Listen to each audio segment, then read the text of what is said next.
So Bandai Namco announced that they're making an Elden Ring movie with A24 and Alex Garland as the writer-director. What does this all mean? A24 is basically an indie film studio, right? An indie film production company / distributor. They put out some movies you might recognize. You know, Hereditary. They put out The Witch. They put out Everything Everywhere All at Once, which won an Oscar that year.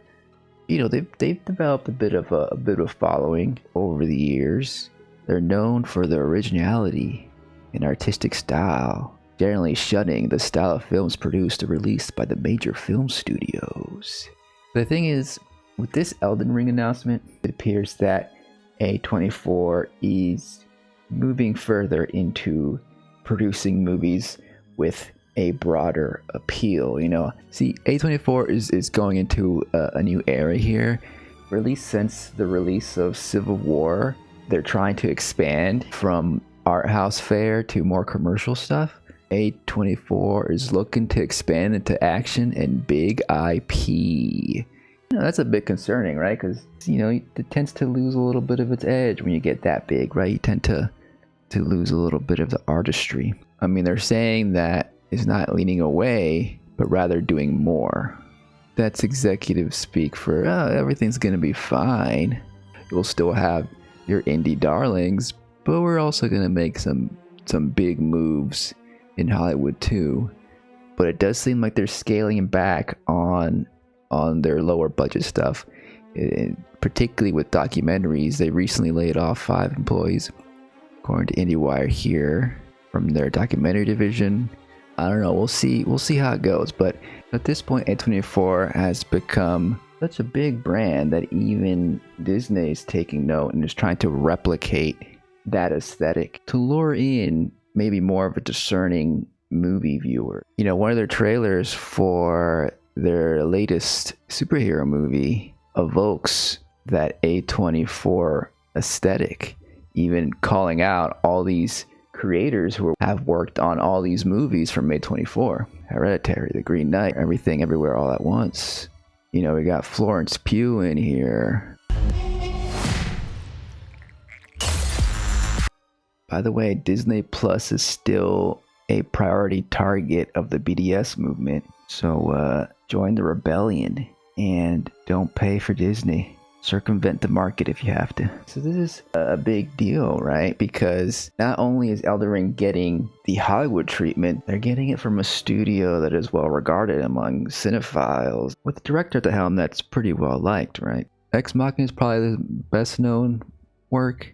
I actually re-watched it like a year ago. It doesn't quite hold up as well. Like, this is the best part of the movie. You can just watch this and not have to watch anything else. My favorite movie of Garland's is probably Annihilation. I think it's more my vibe in general. Really, like, I've kind of soured on Garland over the years. You know, ever since he did Men, it's like his film work has just been less and less interesting. Props for him tackling this theme of toxic masculinity here and trying something quite wild. It just doesn't quite land or work as well as I think he wanted it to, and it just kind of feels like he's trying to work out his own internal misogyny or something, but doesn't quite land on any firm conclusion here. But there's a lot of creepy, weird imagery that evokes a bit of some of that From Software energy. You know, this could be like a From Software boss, maybe, I don't know, waiting for you to attack. You know, but then definitely by the time Civil War came out, I was off the Garland train. I feel like this was like maybe the worst movie of that year.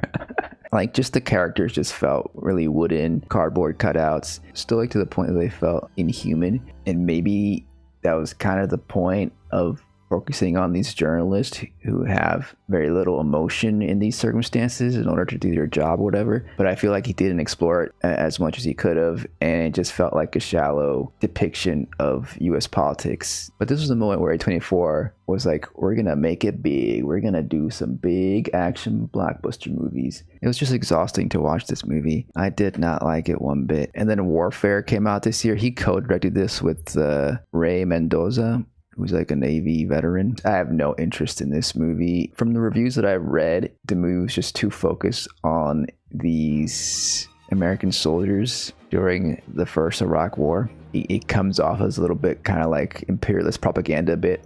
So at this point, when I heard that Alex Garland was going to direct this Elden Ring movie, it wasn't as exciting to me. It kind of like I wish A24 maybe went with a different director. But Garland apparently is a big fan of the game. Here we see that he actually really loved The Shadow of the Urchin, which is the expansion to the game, and is currently on New Game Plus 6, which basically means he beat the game at least 6 times. He's in the past also expressed a fondness for the Dark Souls series, which is a predecessor to the Elden Ring games. The Dark Souls game seems to have this kind of embedded poetry in them. You'll have some weird bit of dialogue with some sort of broken soul sat with a bit of armor outside some doorway or gate, and it feels like you've drifted into this existential dream. And that, I think that's what I really love about Dark Souls. He's describing the Souls games as this poetic experience that I feel like matches more with the atmosphere of The Green Knight, which is a David Lowery film, also for A24. Maybe David Lowery should have done the Elden Ring movie. So is this going to be maybe a better indication of what an A24 Elden Ring movie is going to look like? And what do you hope to gain? That's Midra right there. You know, this is Midra before he lights himself on fire, becomes frenzied flame, then he becomes this.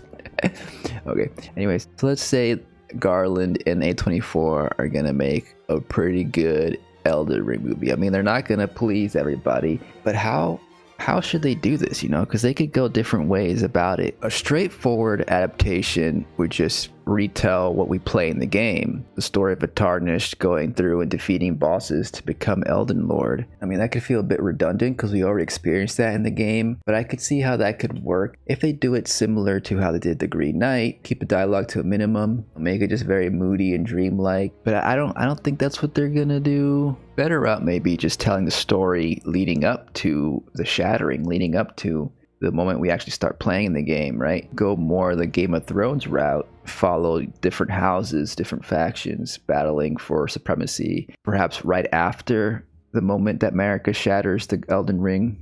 George R. R. Martin is credited as a writer on the IMDb page. He wrote the history for the game, sort of like outline of what happened in this universe, you know, thousands of years before the moment we start playing, you know, so it makes sense that he would be involved with adapting that part of the story. But the thing is that that's a lot to cover, you know, a lot of characters. That seems like that would be better for a TV series. I feel like the way to go is to focus in on 1 or 2 characters, maybe focus on one major event. Like focus on Ronnie and her involvement in the Night of the Black Knives, which was the killing of Godwyn, Marika's golden son. I could also see them going into the story of the Shadow of the Erdtree and focus on Marika herself, you know, her ascension to godhood, and then end with her being crucified, basically doing a Jesus type story. Explore the seduction and the betrayal, what all that means. Now, could they be preparing for a franchise? Like, do they want to do a trilogy? Like, it's just one film they've announced. We're long past the days of the Peter Jackson Lord of the Ring films where they made all 3 films at once. Not even A24 is going to risk making like a full trilogy. I think they're going to try out one movie, and maybe if it's successful, they'll consider making more. Maybe Garland and A24 want to structure it in a way where they could potentially make a sequel or 2. They could have the story begin, the first one be about Marika. In the sequel, they can explore Mikolas, and we can see his journey as he follows the footsteps of his mother, trying to become a god himself. And then the third film could be a sort of like retelling of the game, you know, perhaps a failed Tarnished who tries to become Elden Lord and fails, and then that leads directly into the game where we ourselves try to become Elden Lord. There's different ways about it, and each way has their pros and cons, but I am worried that they'll get lost in the exposition. and they'll over explain everything, because a lot of the allure of this game and all these Souls games is the mystery, is those missing pieces that as players, as the audience, have to piece together, and we can like fill in the blanks. So the movie could potentially tarnish the story, you might say. Personally, I would prefer more of a moody piece where maybe we focus on one event, one or two characters, to act as something complementary to the game, as opposed to a long-winded prologue that explains everything. What I don't want to see, though, is just a generic knight character roaming the lands, chopping up some monsters. I'm hoping that Garland brings to life that poetry he describes. I'm not really interested right now in speculating on the casting. I prefer them to cast like more unknown actors, give them a chance. I think maybe because this story is going to be more fantastical, it might be a good fit for Garland. The further he gets away from the grounded modernity of like stuff like Civil War, the better his films are. I wonder if Alex Garland has watched all the best lore videos from YouTubers. I'm kind of even more excited to watch the reaction from lore tubers to see, you know, whether it lives up to their interpretations of their story. But we're gonna have to wait. It was just announced. I don't even think they're in pre-production yet. Like, I'd say like the 2028 would be probably the earliest we'll see it. You never know with these things. It could also just be canceled at some point. But I don't think so with this one, because it looks like A24 is pretty serious with its expansion into bigger, more commercial films. You know, it started with Civil War, and then this is really their big moment. It's really gonna prove to everybody that they can make big budget Hollywood stuff now, to play with the big dogs. You know, as a big Elden Ring fan myself, I've put many of hours into the game. If you've seen my gaming channel, I got my playthrough there of the whole game. I got some PvP clips. It's one of my favorite games. You know, and as a fan, I'm not as excited as you'd think I'd be, I guess. Obviously, something that I invested a lot of time in would bring about mixed feelings, because you never know if it's gonna live up to the experience you've had with the original, right? But again, because I'm not the biggest Garland fan, I'm just like, we'll see. It's definitely not the worst thing that could have been announced. It's not, you know, another generic Disney or Warner Brothers big budget project. But those are my thoughts about the Elden Ring movie. What are your thoughts? Let me know in the comments. We're going to be talking about this for years to come.